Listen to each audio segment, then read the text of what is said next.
అంత ఆగమాగం అయిపోయింది వ్యవస్థ మొత్తం. సో ఇవే హైలైట్గా అనిపిస్తున్నాయి మనకి. దిశలో కూడా ఇండ్ల స్థలాలు వేలమంటూ ఇంకొక వార్త హైలైట్గా అనిపిస్తుంది ఇక్కడ. ఇక పేదరికం నుంచి బయటపడ్డ 26.9 కోట్ల మంది అంట. దేశంలో 11 ఏళ్లలో 27 నుంచి 5% తగ్గిన పేదరికం పట్టణ గ్రామీణ ప్రాంతాలను తగ్గుముఖం.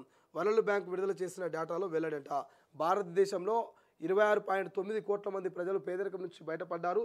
11 ఏళ్లలో 27% నుంచి 5%కి పేదరికం తగ్గుముఖం పట్టినట్లుగా ప్రపంచ బ్యాంకు తాజాగా విడుదల చేసిన డేటా స్పష్టం చేసింది. మల్టీ ఎమోషనల్ పావర్టీని తగ్గించడంలో భారతదేశం అద్భుతమైన పురోగతిని సాధించిందని తెలిపింది. 26.9 కోట్ల మంది పేదరికం నుంచి బయటపడ్డారంట. నాకైతే ఎక్కడ కనబడట్లేదు. ఇక్కడ వరల్డ్ బ్యాంక్ విడుదల చేసిన డేటాలో వెల్లడైందట. ఇంకా పేదరికం అట్లే ఉంది. బలిసినోడు బడానేత అయితే పేదోడు లెక్కనే ఉంటున్నాడు. బట్ ఈ 5% ఏమో తగ్గింది, 20 నుంచి 5% తగ్గిన పేదరికం అంటున్నారు. కానీ అది నిజంగానే తగ్గిందా లేదా పక్కన పెడితే ఇంకా కూడా తెలంగాణ కావచ్చు, ఇటు ఏపీ కావచ్చు, ఇటు బీహార్ కావచ్చు, ఇట్లా దేశవ్యాప్తంగా కొన్ని రాష్ట్రాల్లో చాలా పేదోళ్ళు ఉన్నారు. తిండికి గతి లేక, ఉండనికి ఇల్లు లేక, కట్టుకోనికి బట్టలు లేక ఆగమాగమవుతున్నటువంటి ఎంతోమంది పేదవాళ్ళు ఉన్నారు. బట్ 5% తగ్గింది అంటున్నారు. మరి 5% కాదు, మొత్తమే లేకుండా పోవాలి. పేదోడు అనేటోడే ఉండొద్దు. పేద ధనిక అనే భేదమే లేకుండా సమానత్వం రావాలి. ఆర్థికంగా సమానత్వం రావాలి. అదేవిధంగా జీవన ఉపాధిలో సమానత్వం రావాలి. విద్య, వైద్యం, ఉపాధి అవకాశాల్లో సమానత్వం రావాలి. అప్పుడే భారత్ అభివృద్ధి చెందిన దేశంగా మారేటువంటి అవకాశం ఉంటుంది. కాబట్టి చూడాలి, ఈ బడాబాబులు సంపాదించుకుంటూ పోతే ఇక పేదోళ్ళు లెక్కనే ఉంటున్నారు. ఎందుకంటే ఇదంతా నిజాయితీగా చెమటది సంపాదన ఉండదు. కొంతమందిది అక్రమంగా, అన్యాయంగా, అవినీతి పరులుగా మారుతూ ఉన్నారు.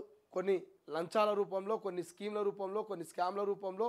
ఇక పేదోడిగానే ఉంచాలి, వాడిని అట్లే నేలకు తొక్కాలి, కానీ వాడు పైకి ఎదగాలి.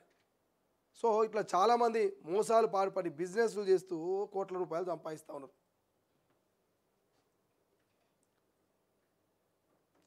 ఇండ్ల స్థలాలు వేలమంటూ ఇక్కడ రాజీవ్ స్వగృహం హౌసింగ్ బోర్డు పరిధిలో ఉన్న వాటికి క్యాబినెట్ సబ్ కమిటీ ఆమోదం అంట. 20న నోటిఫికేషన్ అంట. అభివృద్ధి నిధుల సమీకరణలో భాగంగా నిర్ణయం.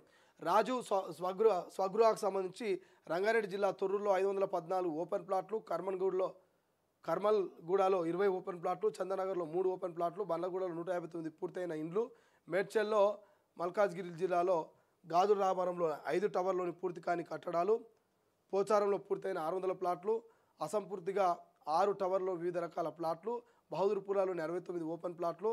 ఇట్లా మొత్తం అభివృద్ధి కార్యక్రమాలు చేపట్టడానికి అవసరమైన నిధుల సమీకరణలో భాగంగా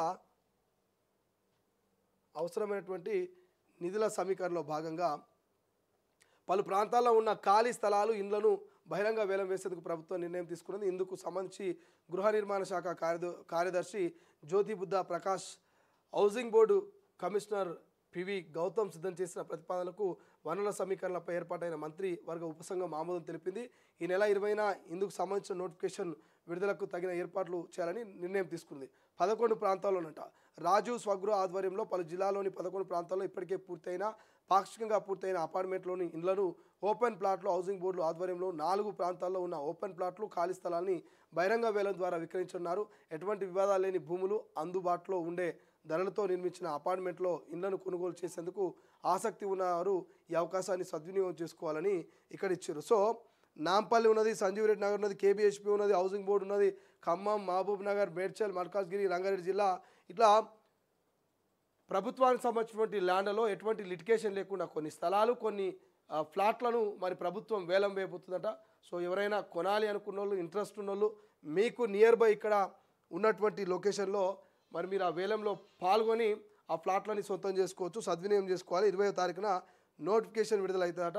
అభివృద్ధిలో భాగంగా, నిధుల కొరతల సమస్యల్లో భాగంగా మరి ఈ ఓపెన్ వేలం అయితే రాష్ట్ర ప్రభుత్వం వేస్తున్నట్టు తెలుస్తుంది. ప్రధానంగా హౌసింగ్ సంబంధించినటువంటి డిపార్ట్మెంటు వీటిని వేలం వేస్తున్నట్టుగా తెలుస్తుంది.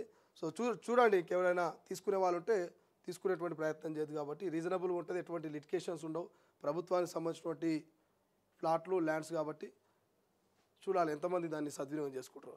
ఇక నేడు మంత్రివర్గం అని చెప్పేసి నమస్తే తెలంగాణలో ఉంది.